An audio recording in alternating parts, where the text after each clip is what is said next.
Ouça agora Teologicamente, o podcast do Ministério Cativo à Palavra. Olá pessoal, sejam todos bem-vindos. Eu sou o John e estamos iniciando mais um Teologicamente, o podcast do Ministério Cativo à Palavra. Boa noite a todos, meu nome é Zedequias, sou presbítero da Igreja Presbiteriana Central, estou em disponibilidade e atualmente eu estou trabalhando, servindo ao Senhor na congregação de São Luís, Volta Redonda, onde a gente tem o prazer de estar lá com os irmãos congregando. Amém. Presbítero, seja bem-vindo ao Teologicamente. Muito obrigado. É um prazer, uma honra ter você aqui conosco, viu? Fique à vontade para a gente poder conversar sobre esse tema aí, que eu acho que a gente vai falar mais um pouquinho à frente. Acredito que seja bastante oportuno, né? Com certeza, com certeza.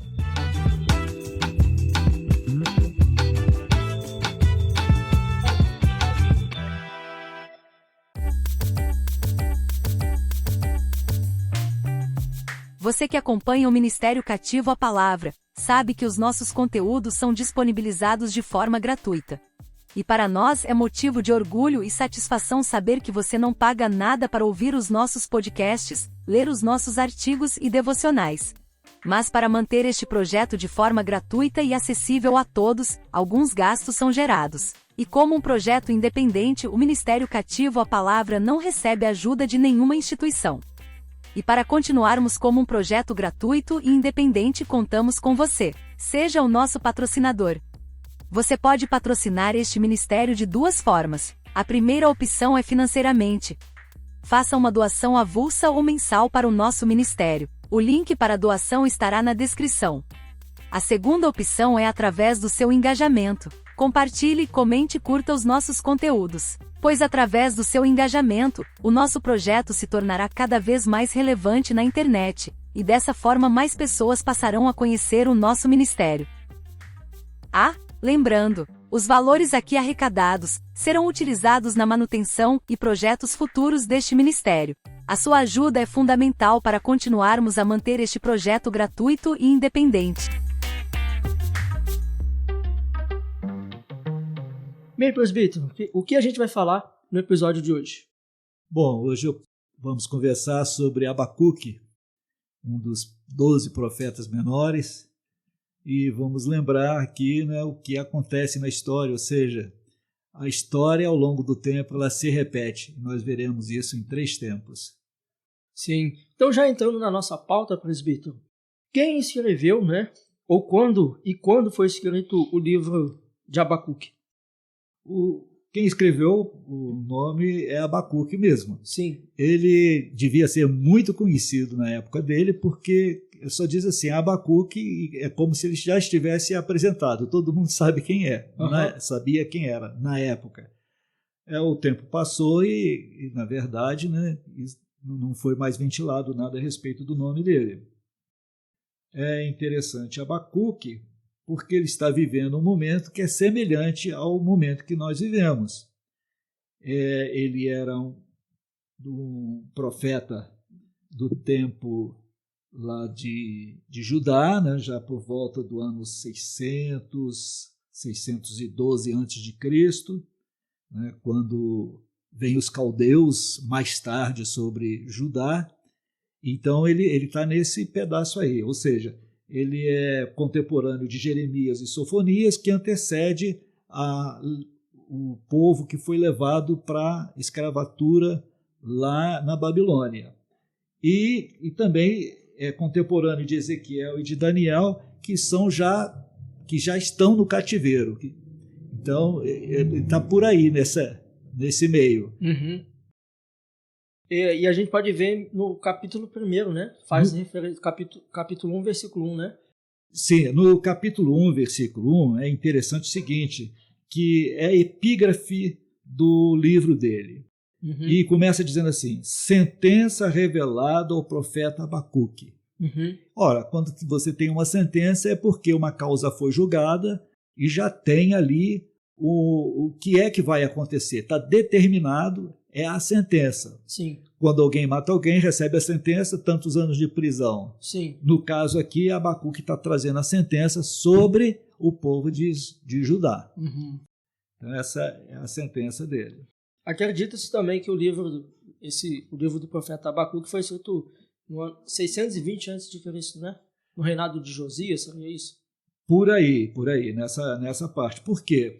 No versículo 6, Deus diz para Abacuque o seguinte: pois eis que suscito os caldeus, nação amarga e impetuosa, que marcham pela largura da terra para apoderar-se de moradas que não são suas. Ou seja, quando ele cita aqui os caldeus, ou seja, ele tem conhecimento de que existem os caldeus, ou seja, o Império Babilônico, a gente precisa lembrar o seguinte, que os caldeus venceram o pessoal lá do Império de Salmanaser, que são os assírios, né? E os assírios eram guerreiros impiedosos, eram grandes, mas os caldeus vêm e conseguem vencê-los. E isso aconteceu por volta do ano 620, como você bem disse aí. E o cativeiro vai acontecer lá pelo ano 605, os caldeus já estão mais próximos, em 592 por aí, eles já chegam lá. Então, só corrigindo, então talvez essa profecia seria no reinado de Joaquim, durante o reinado de Joaquim, e no final do reinado de Josias. Isso aí. Tá certo. Esse contemporâneo deles. E qual é o contexto, né? Qual é o contexto histórico do livro do profeta Abacuque? Bom, o contexto histórico é o seguinte. Como profeta, com certeza ele sabia da história do que tinha acontecido com Israel há um pouco mais de 100 anos antes. Ou seja, o Salmanaser V, no ano de 722 a.C., tinha já levado Israel cativo para a Síria. E de lá eles nunca mais voltaram. E o que tinha acontecido nesta época? E o que acontece na história e o que vai acontecer sempre? Primeiro, a gente vê que o povo começa a se afastar de Deus, começa a haver as idolatrias, né, as prostituições, e aí a corrupção vai crescendo cada vez mais, até que chega num ponto que o povo é totalmente degradado, e aí vem um império de fora e toma conta desse povo, escraviza esse povo. Então isso aconteceu lá com as 10 tribos do norte, que é Israel. Judá é a tribo do sul, né? Essa tribo estava indo para o mesmo caminho de Israel. Né? Eles haviam realmente se corrompido muito. A partir do verso 2, Abacuque ele faz a sua primeira queixa dizendo assim: até quando, Senhor, clamarei eu, e tu não me escutarás? Gritar-te-ei violência, violência, e não salvarás? Por que me mostras a iniquidade e me fazes ver a opressão? Pois a destruição e a violência estão diante de mim. Há contendas e litígios se suscita. Por esta causa a lei se afrouxa e a justiça nunca se manifesta, porque o perverso cerca o justo, a justiça é torcida. Então, com essas palavras, eu fico com a impressão que Abacuque está pedindo, né, está esperando que Deus corrija as autoridades. Sim. Mas não é isso que acontece. A gente vai ver depois, a partir do verso 5, que Deus responde dizendo que Judá será castigada pelos caldeus. Nós já citamos aqui o verso 6. Sim. Então, esse é o contexto histórico. Então, a gente poderia dizer que é um contexto perverso, de muita perversidade. Perversidade. Então, o que acontece é isso: degradação do povo, injustiça, iniquidade, né? E logo depois cativeiro. E aí, traçando um paralelo, o terceiro passo somos nós, os brasileiros. O mundo inteiro, né? O mundo inteiro. Então, o que nós temos hoje? Nós temos hoje que a sociedade, de uma maneira geral, ela se afastou de Deus, se corrompeu, se idolatrizou, e a sociedade, de um modo geral, está destituída da presença de Deus. Sim. Né? Então, A julgar pelo que aconteceu antes, o próximo passo é realmente ser o cativeiro. Sim. Ser o cativeiro. Aliás, quando a pessoa abandona Deus, ele já se torna cativo do pecado. Né? Então, o próximo passo pode ser esse, cativeiro. Sim. E a gente tem assistido isso aí pela mídia, essas reportagens que vêm falando a respeito da luta que há pelo poder hoje no mundo, de nações. O abandono também das autoridades, né? Sim, oprimindo o povo, né? Sim, sim. Em busca do poder, ganância. A gente pode observar isso, né? Na nossa sociedade de forma geral. Né? Houve sempre por parte dos poderosos o desejo de dominar os homens e torná-los assim seus capachos, seus tapetes, passar por cima, né? E não ter nenhuma consideração pelo ser humano. O amor é totalmente deixado de lado, não há justiça, não há compaixão, essas palavras são jogadas no lixo. Sim. Bem, e aí, como que a gente poderia dizer que é um esboço do livro do profeta Abacuque?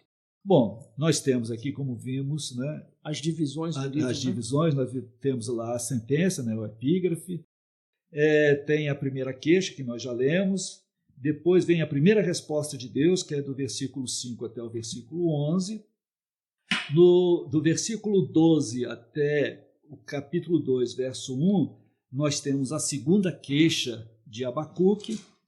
A partir do verso 2 do capítulo 2, nós temos a segunda resposta de Deus, e depois vem os 5 ais sobre os caldeus, e por fim nós temos aqui a oração de Abacuque, e dentro da oração de Abacuque um final que eu acho interessante demais, porque apesar de toda essa situação que é contra o povo judeu, ele ainda a si mesmo louva a Deus. E nós veremos isso um pouquinho mais na frente.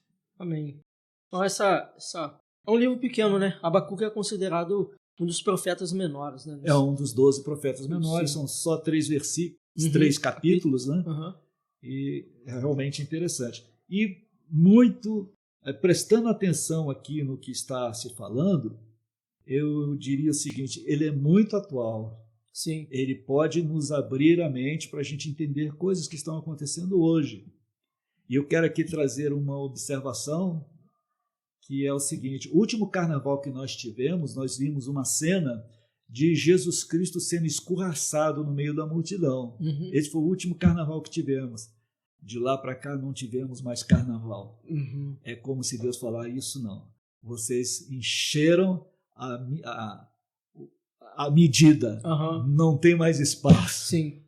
Zombaram, né? Zombaram, exatamente. Uma zombaria. E explica para o pessoal por que ele é considerado o profeta menor. Ah, sim. Que ele era baixinho? Não. Explica para o pessoal aí. Não é porque ele era baixinho. Né? É que normalmente os livros dos profetas menores são pequenos, são menores, né? Como nesse caso aqui, são apenas 3 capítulos. Mas isso não tira nenhuma importância deles, pelo contrário. Sim. É um livro de alerta. Né? É um livro de alerta, é um livro que mostra para a gente aquilo que também pode acontecer conosco. Vai de acordo com a extensão da profecia, né? Vai de acordo com a extensão da profecia. Os que são classificados dessa forma, né? Porque tem gente que pensa, será que ele era menos importante do que Isaías? Não. Tinha o mesmo peso, né? Com certeza. O ministério um foi maior, o outro foi menor. Mesmo porque aqui ele está profetizando para coisas que iriam acontecer imediatamente. Né? Então, já Isaías, ele começa a profetizar coisas que estão, inclusive, acontecendo hoje. Né? Então, aqui essa é a diferença. Sim. Agora, para a gente entender um pouquinho melhor, a gente falou um pouquinho do livro. Quem foi, né, Abacuque? Bom, um profeta menor, como a gente já disse, né? Viveu nesse período aí que antecedeu a escravatura de Judá, né? E ele não tem um histórico dele dando detalhes como ele era e tudo, mas o que ele escreve aqui realmente a gente vê que ele fala da parte de Deus, visto que tudo que ele escreveu realmente aconteceu. O nome dele talvez significaria aí abraço, né? Abraço, isso. Como é que é? Rambacuco, é isso aí? É. Que é uma planta, né? Faz Isso, referência a uma isso. planta, né? É o nome de uma planta acadiana, seria isso? Rambacuco. Rambacuco. Isso. Então, a gente não tem muita informação a respeito dele, Não né? tem muita informação. Isso aí.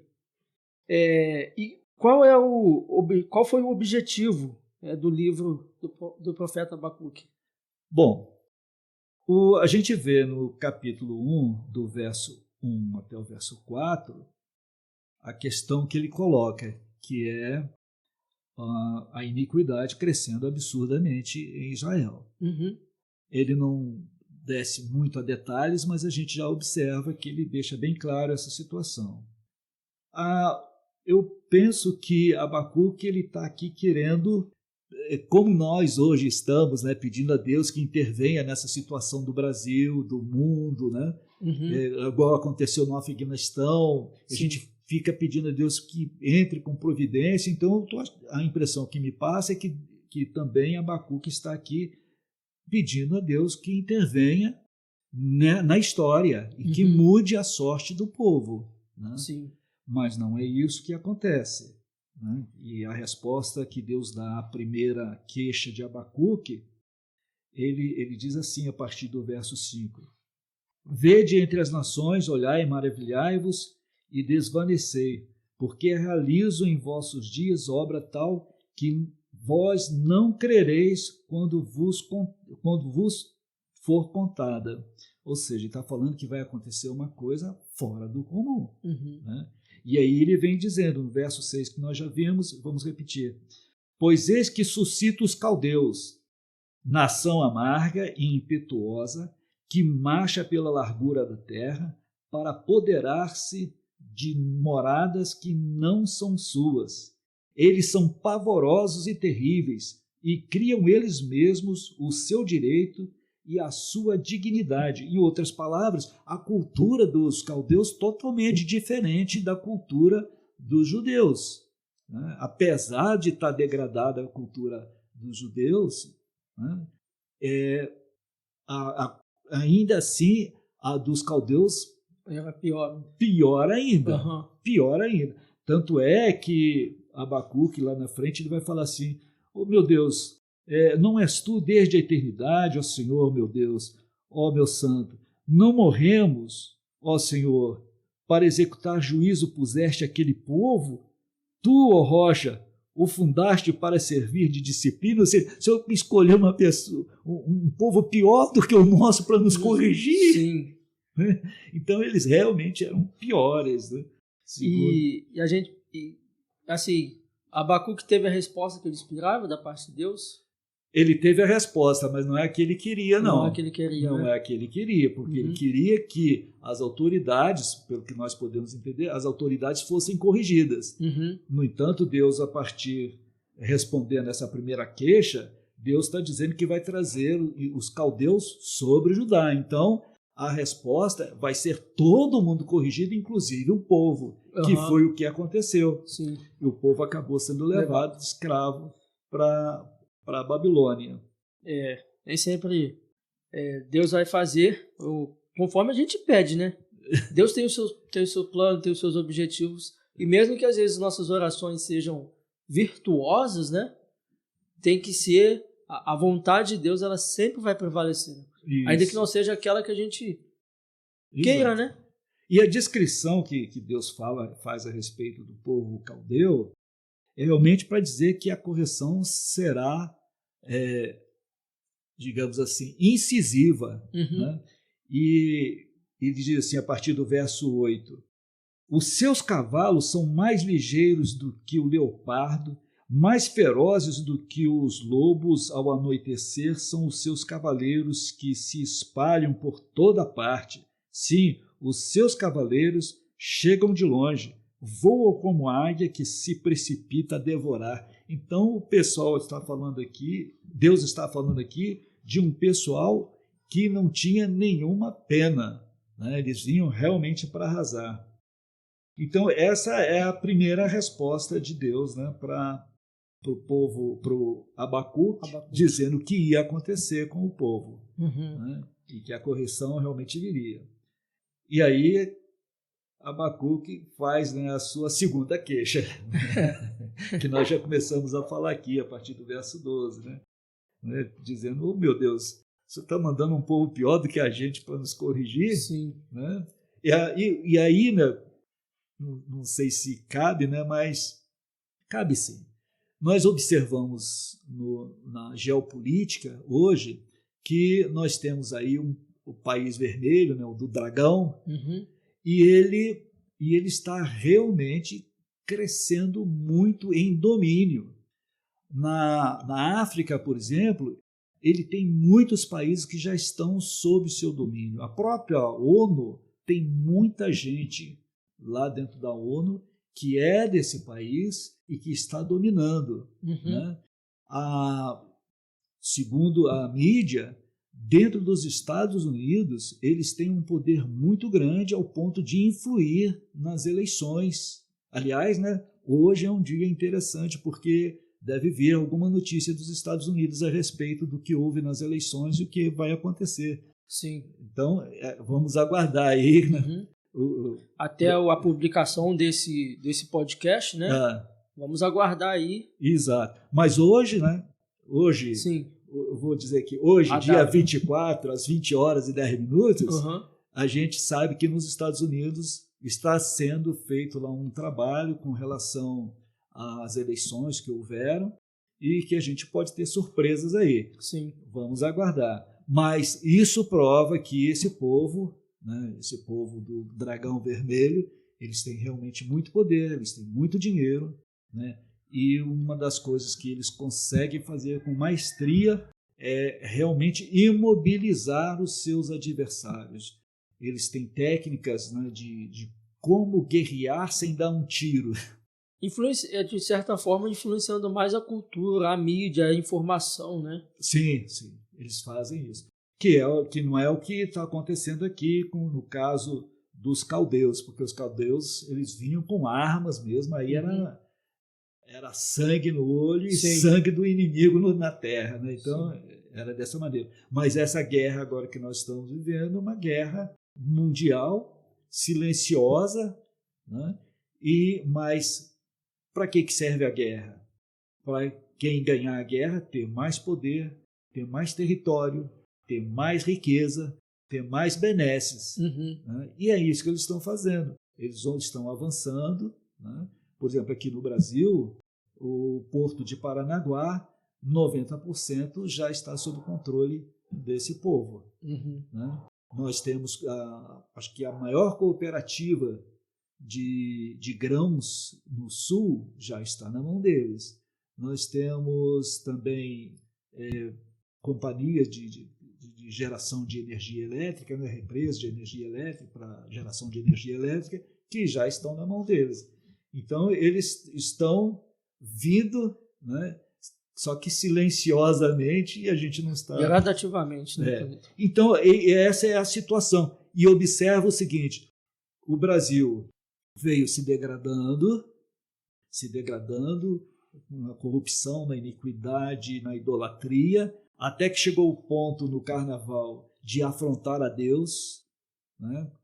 Encenando lá o que eles fariam se Jesus voltasse, ou seja, escorraçaria Jesus. E aí, o que está acontecendo? A gente está entrando numa situação em que futuramente pode acontecer de um país como o nosso, que é exemplo para todas as nações de produção de alimento, né? Sim. Pode ser que a gente venha passar fome e vendo os nossos alimentos indo embora.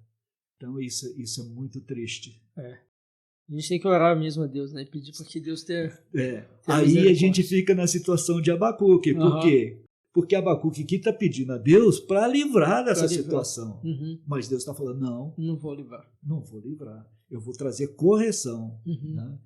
A gente ainda tem que dar graças a Deus, porque a correção que Deus está trazendo para a gente, ela está vindo com misericórdia. Sim. Entendeu? O juízo que Deus está trazendo sobre nós está vindo com misericórdia. mas pode ser que Deus lá na frente aperte mais o nosso lado.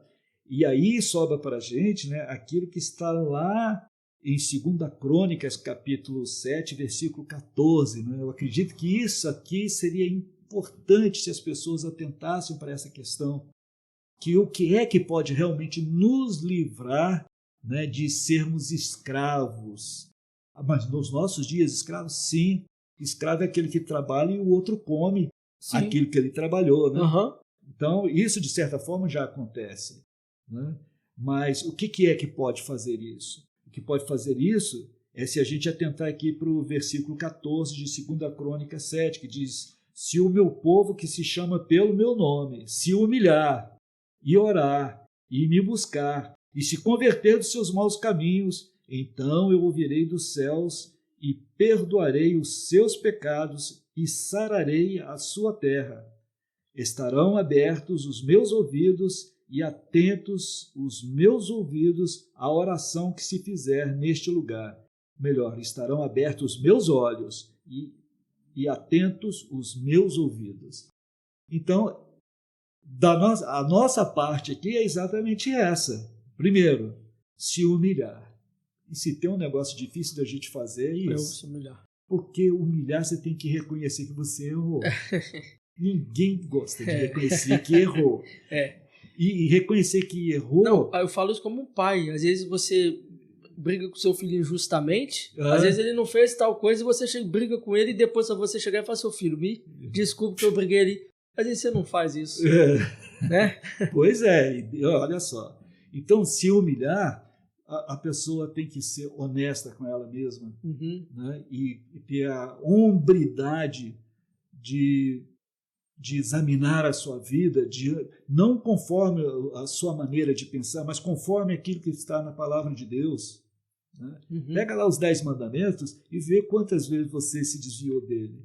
Chega no final, né, faça a pergunta: com que direito eu posso chegar para Deus e pedir e dizer para ele que ele deve me deixar entrar na casa dele, que é o céu? Uhum. A gente vai ver que só Jesus Cristo só mesmo. Por ele mesmo. Só por Jesus Cristo mesmo. Então a primeira dificuldade nossa é essa, é humilhar. Porque humilhar quer dizer que a gente está reconhecendo o nosso erro e que a gente está arrependido. Uhum. E que se dependesse da gente, se a gente pudesse voltar no tempo, a gente não repetiria aquele erro. E aí entra a segunda parte. Uma vez que a gente se humilhou e se arrependeu, né, é orar, falar: Senhor, misericórdia, né, orar, falar com Deus e buscar a Deus, né, e se converter dos seus maus caminhos. É interessante que a gente fala em converter, né, e a gente está convertendo todos os dias quando está dirigindo um carro, né, a gente vai pela rua, ou converte à direita, ou seja, entra à direita, ou entra à esquerda, ou segue em frente. Uhum. Né?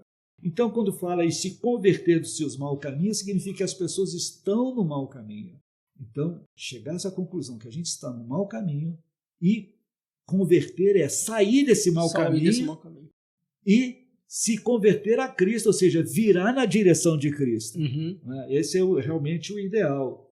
Porque muita gente até honrosamente consegue abandonar um vício, abandonar um pecado, mas não tem nenhuma consideração por Jesus Cristo. Ele se converteu, mas não foi para os braços de Jesus Cristo. Uhum. Foi para a sua vida, para o seu bem-estar, por qualquer motivo assim. Né? E aí, né, vem a promessa de Deus, né, que se a gente fizer isso, Deus disse: eu ouvirei dos céus. Isso é coisa muito boa. Perdoarei os seus pecados e sararei a sua terra. Isso é tudo que nós precisamos. Perdão pelos nossos pecados. E Deus entra, então, sarando a terra. Então, esse é o nosso desejo, que Deus sare a nossa terra. Mas a parte nossa de voltar atrás, de se arrepender, a gente precisa fazer. E Abacuque está pedindo aqui para que nós entendemos que Abacuque está querendo que Deus corrija as autoridades. Né? Uhum. E Deus está falando: não, eu vou corrigir todo mundo. Todo mundo. É igual no Brasil, a gente quer que corrija as autoridades. Né? Mas olha o povo. A que nível o povo chegou de corrupção? Sim. Né? Então, é corrigir todo o povo. E se o povo tiver coração agora, nesse momento, voltado para Deus, ele vai se humilhar diante de Deus, né? e aí sim vai fazer isso que está lá em 2 Crônicas 7,14, e aí realmente nós teremos bom proveito.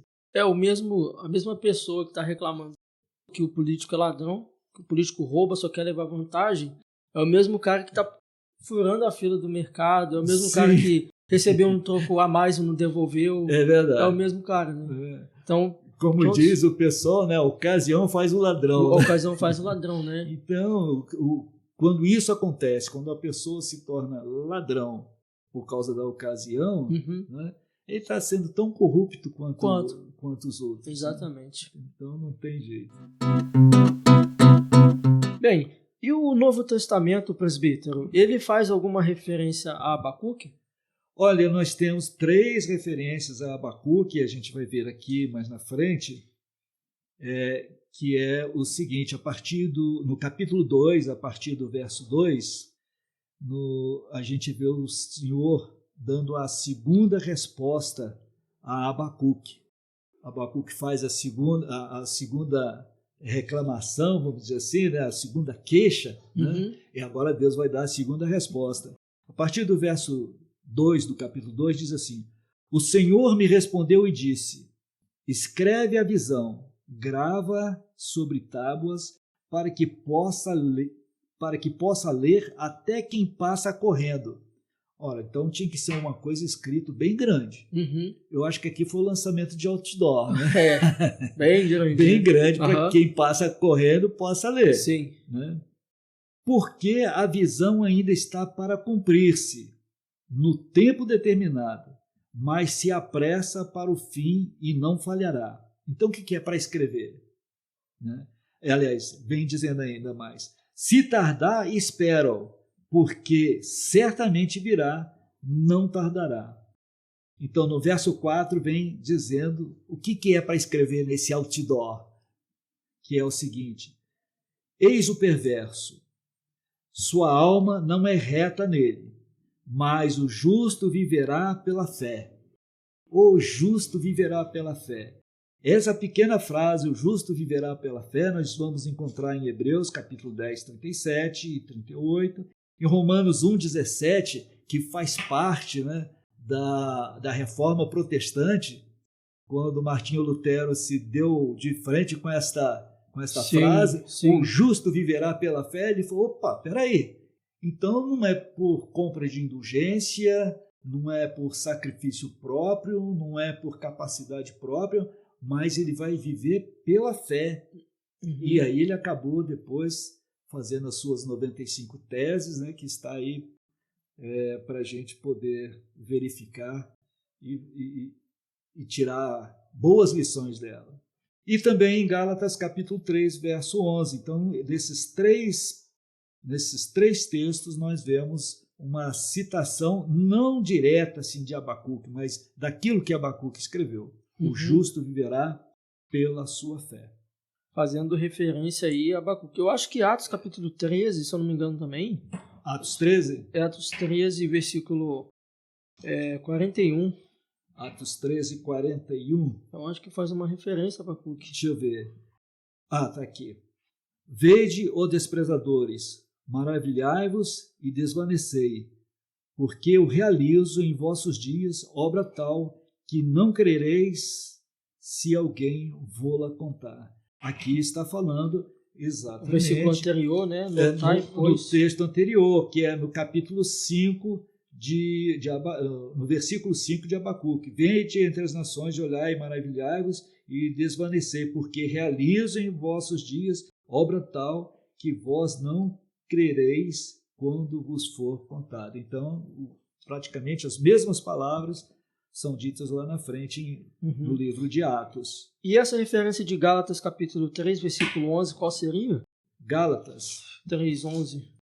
Vejamos aqui. Gálatas capítulo 3, versículo 11. Diz assim, Gálatas 3, 11.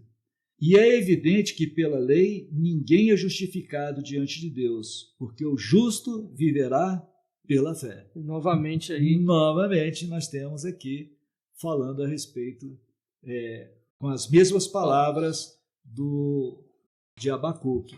no caso aqui, o nosso irmão Paulo. Né? Uhum. A gente pode ver que essa é a teologia de Paulo, né? Sim. A justificação pela fé, né? Justificado, pois, mediante a fé, temos paz com Deus, por intermédio de quem? E a gente vê essa, a gente poderia dizer assim, essa influência, né, do profeta Abacuque no entendimento de Paulo, né? Sim. E é o tempo que o pessoal fala, o Antigo Testamento, a lei e coisa e tal, e você vê que a referência dele é o profeta do Antigo Testamento. Né? Exatamente. Uhum. E é interessante que mesmo sendo um profeta chamado menor, né? E olha a importância que tem essa declaração. Né? E do seu livro, que é pequeno, a menor frase está lá na frente. Então já fica aí para o pessoal entender que o profeta menor não é porque ele era menos importante do que Daniel, Ezequiel. Não, de forma alguma. Vem. Muito bom. Presbítero, e quais seriam então as lições práticas, né, que a gente poderia... A gente falou aqui muito no decorrer da nossa conversa, contextualizando, né, o livro do profeta Abacuque, mas quais seriam as lições práticas assim, que a gente poderia tirar, né, dessa profecia do profeta Abacuque?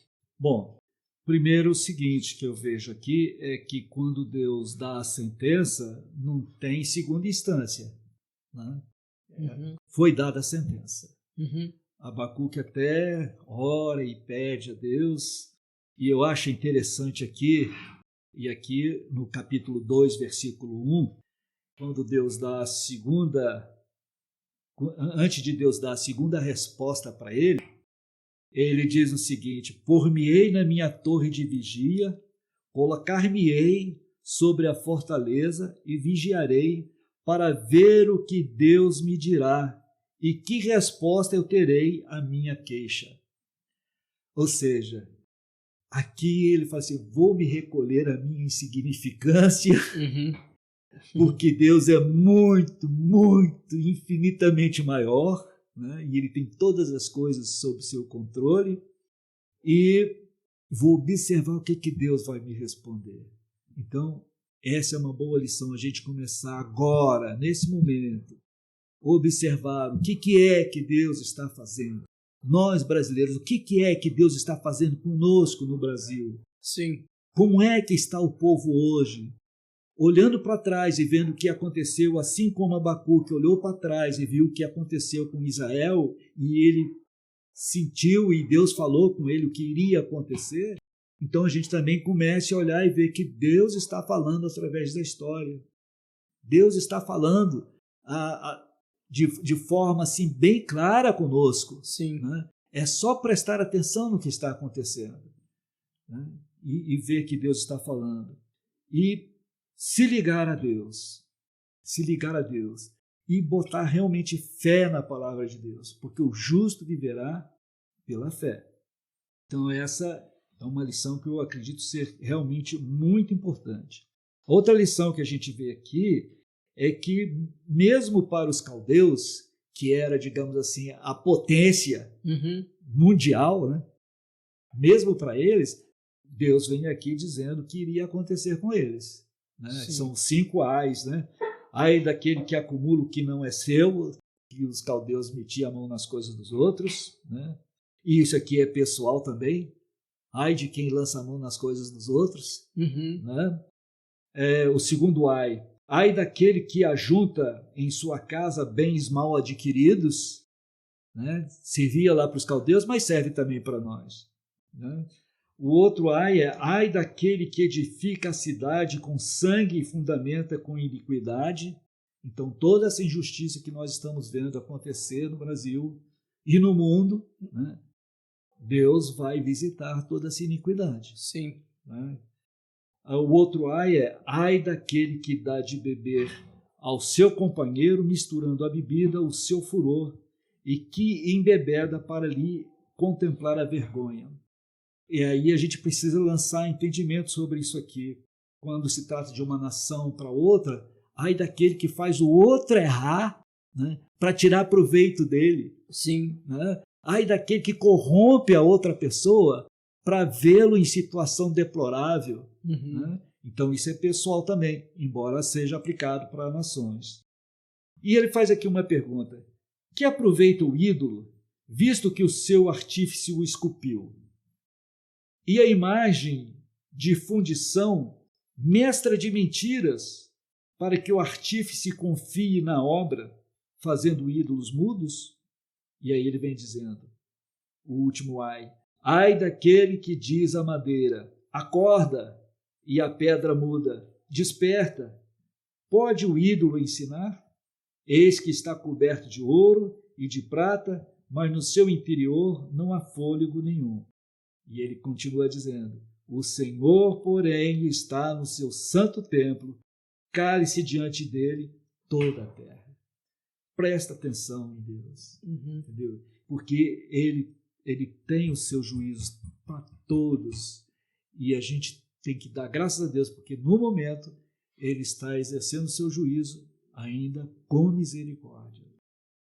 Encerrando o livro, né, que ele faz aqui uma oração, né, a gente vai ver aqui quanto Abacuque está afinado com a fé, com Deus, né? Ele faz uma primeira súplica pela misericórdia de Deus, depois ele faz louvores a Deus, isso no capítulo 3, né? O capítulo 3 todo é a oração dele. E é interessante que essa oração é cantada. No final a gente vai ver que ele faz essa observação que era para ser cantada acompanhada de instrumento de cordas. Então, ele, digamos assim, no original eu acredito que isso é uma poesia. Então ele faz o primeiro, uma súplica pela misericórdia de Deus, depois ele faz na oração dele louvores a Deus, né? Louvor a Deus, e ele crê na promessa da suficiência de Deus. Sim. Deus é suficiente. E aqui, de forma belíssima, poética, ele diz assim, ainda que a figueira não floresça, nem haja fruto na vide, o produto da oliveira minta, e os campos não produzam mantimento, as ovelhas sejam arrebatadas do aprisco, e nos currais não haja gado, todavia eu me alegro no Senhor, exulto no Deus da minha salvação. O Senhor Deus é a minha fortaleza e faz os meus pés como da corça e me faz andar altaneiramente. Isso ele escrevendo, mesmo sabendo que viria sobre Israel uma devastação muito grande, que os caldeus, que eram impiedosos, viriam e levariam o povo escravo. Bem. Certamente ele tinha conhecimento já do que Isaías tinha falado, da profecia de Isaías, né? De Jeremias, né? Que o povo ficaria só 70 anos como escravos e voltaria. Sim. Né? Ao contrário de Israel, que foi e não voltou. Né? Sim. Então, mas eu acho interessante. E aqui no final, então, ele faz a recomendação ao mestre de canto para instrumentos de cordas, ou seja, essa oração seria uma oração cantada. Então, esse é um resumo do livro, daquilo que nós podemos das entender, lições, das né, lições, né? Evidentemente, como a palavra de Deus é rica, né? Toda vez que a gente lê a palavra de sempre Deus, a gente tira uma tira uma lição para a gente. Exato, porque a gente vai vivendo o dia a dia, observa uma coisa e fala, rapaz, mas não é que isso está lá no livro? Sim. Né? Não é que está acontecendo isso? Né? Esses 3 momentos que nós estamos vendo, né? Israel, 100 anos aproximadamente depois, Judá vai sendo escravos, vai para a escravidão. Aí tem o quê? Vamos fazer uma conta rápida aqui. Aqui foi em 600 a.C., depois de Cristo para cá tem mais 2.000, ou seja, 2.600 anos depois, pelo menos, né? 2.600 anos depois, nós estamos vivendo a mesma situação de Abacuque. Sim. O povo, as autoridades, né, se desviaram de Deus, não respeitaram a Deus, se tornaram iníquos, injustos, fizeram tudo que desagrada a Deus, e nós estamos indo na iminência de cair num tipo de pobreza, né? E o pessoal vive sempre falando, né? Olha para a Venezuela, o que está acontecendo lá. Sim. Né? Olha para a Argentina, o que está acontecendo lá. Né? E o que está acontecendo lá? Venezuela era um dos países, era o país mais rico da América Latina. né? Sim, verdade. Era o país mais rico. Olha que penúria que eles estão vivendo lá. Uhum.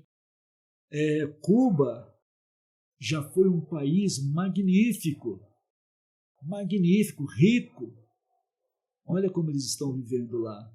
Então, o que eles estão vivendo lá, nós poderemos viver aqui futuramente, se a gente não recorrer ao que está escrito lá em 2 Crônicas, capítulo 7, 14, e não tomar consciência de que nós precisamos acertar nossa vida com Deus, então pode ser que, se Deus não tiver misericórdia, a gente poderá sofrer essa penúria. Eu louvo a Deus com relação a isso e estou esperançoso, porque as coisas que a gente tem observado acontecer no Brasil, como, por exemplo, as safras que nós temos, né? A produção, a gente tem batido recorde de produção de grãos. O Brasil é hoje um fazendão, né? Sim. A gente teve essa pandemia toda aí, os países, de uma maneira geral, teve déficit, né? E o Brasil ainda conseguiu crescer um pouquinho ainda. Sim. Se não fosse a pandemia, nós estaríamos muito na frente. Né? Apesar de muita gente que não teme a Deus e está remando contra, mesmo assim o Senhor tem nos abençoado. Né? Sim. E rogo a Deus que Ele levante homens realmente que sejam tementes a Ele, né?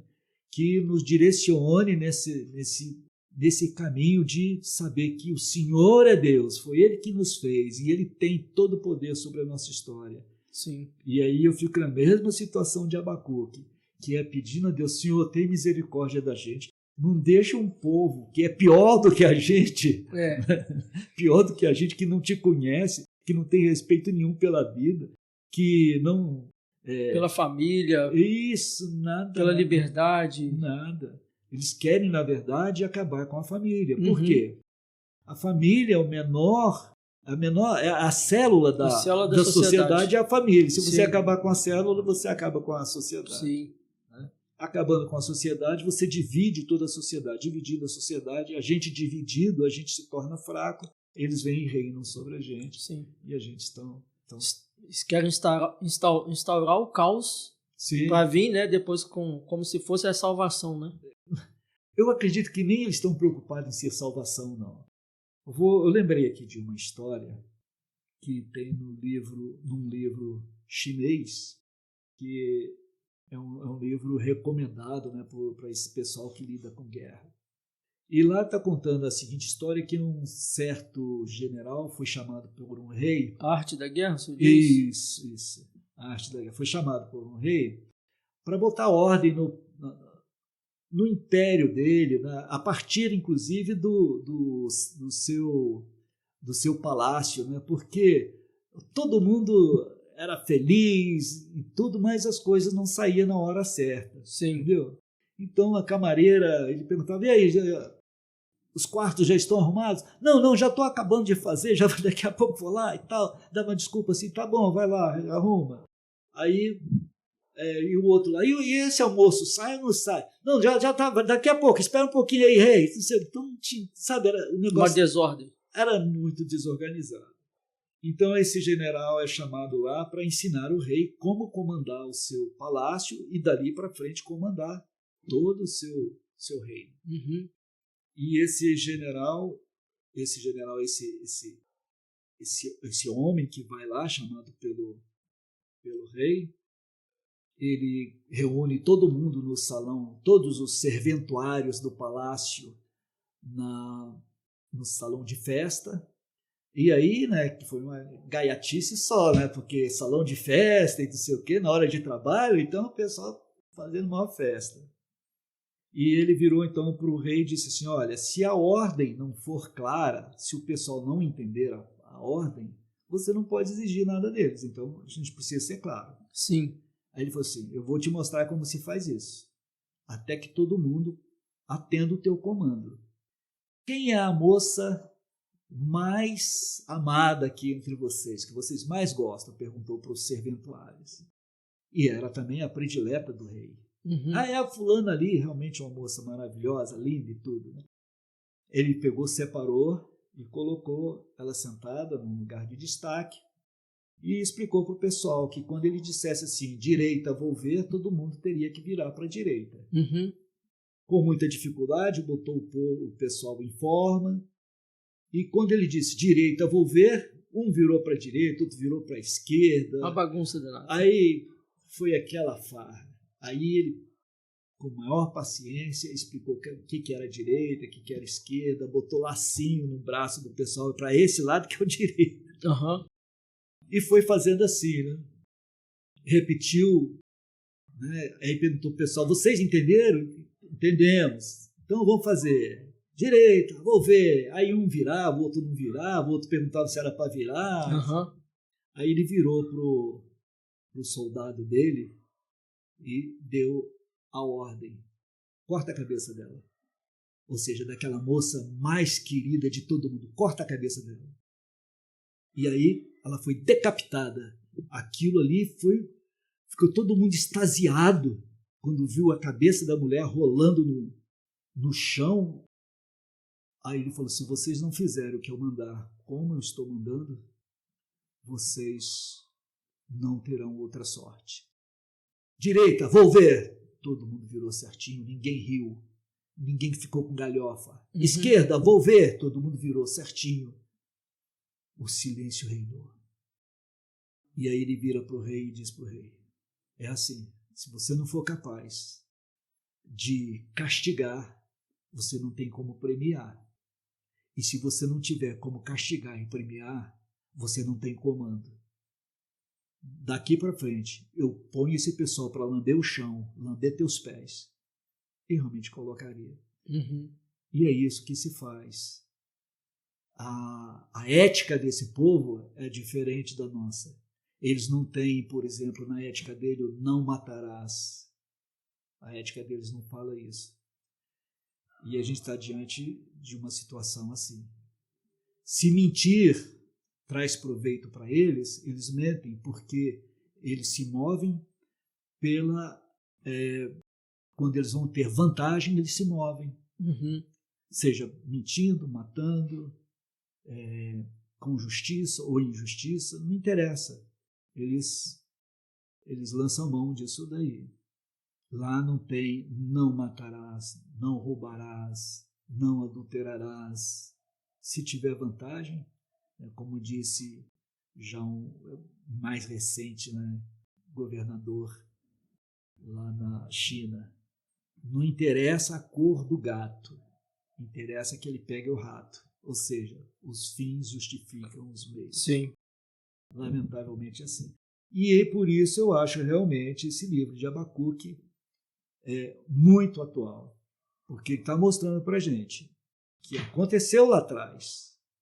Aconteceu lá atrás. Pode acontecer agora? Pode sim.